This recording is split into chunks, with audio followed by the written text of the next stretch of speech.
Oh, Lewis had a growl with a dog. So he gets along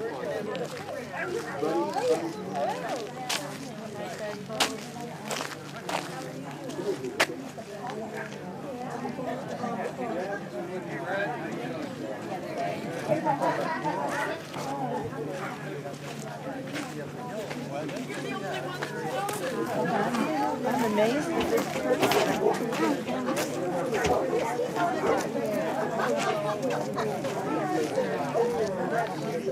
Yeah, careful, don't fall off. Come on, Chris, that's fine. He got the word. Well, I'd like to have a moment of remembrance.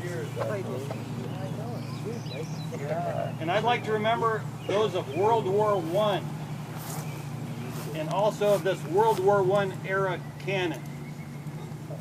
World War I was the great war to end all wars. And General Patton said about the men, "It is foolish and wrong to mourn the men who died. Rather, we should thank God such men live." In San Juan County in World War I, there was 9 men who died in the line of service, and I'd like to remember them. George Allen, 21, entered service at Friday Harbor, died at the University of Washington, 1 October 1918. Harold Butterworth, age 20. Parents were from Roach Harbor, died of pneumonia at the Naval Hospital in Brooklyn, New York. Fred Hackett, 19, born in Friday Harbor, served on several fronts, was killed in action near Mont Ditter, May of 1918. Walter Hendrich, 25, entered the service at Friday Harbor, died in Training Camp Seattle, 8 October 1918. John Morris Jones, 23, was born on Decatur. Many of us know Maury Jones and Karen Lamb of Decatur. Karen was a school teacher there for many years. It was their uncle. He was wounded at Aragon in September of 1918 by a machine gun bullet from an airplane. He died from those wounds at Camp Lewis, Washington, 6 June 1919. Bud Larson, 28, entered service at Camp Lewis. His unit was the 361st Infantry Machine Gun Company, 91 Division. Served at Avicourt, Epinaville, Epinetus Woods, Bolly Woods, Seagrass Woods, and Guessness. He was killed at Guessness 11 October 1918. Charles Lawson, 26, born Deer Harbor and entered service at Friday Harbor. He was gassed at Aragon and contracted pneumonia and died in France 5 November 1918. Fred Martin, 36, killed at Aragon 3 October 1918. Boyle Martin, 27, entered service at Friday Harbor, killed Aragon Forest 28 September 1918.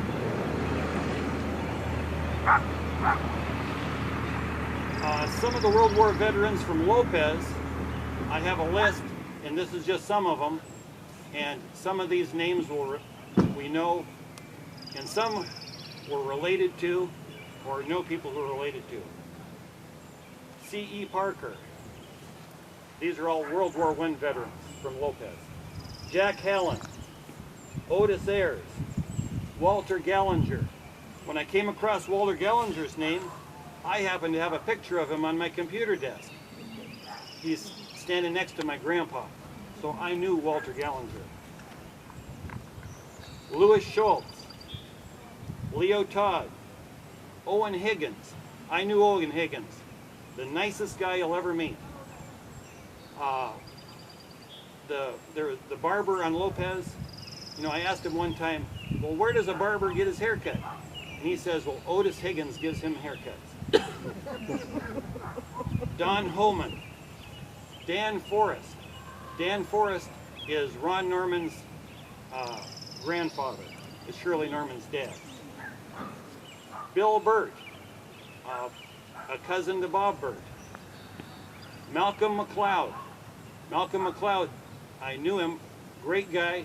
He did mail on the island for 15 years. He did a lot of building.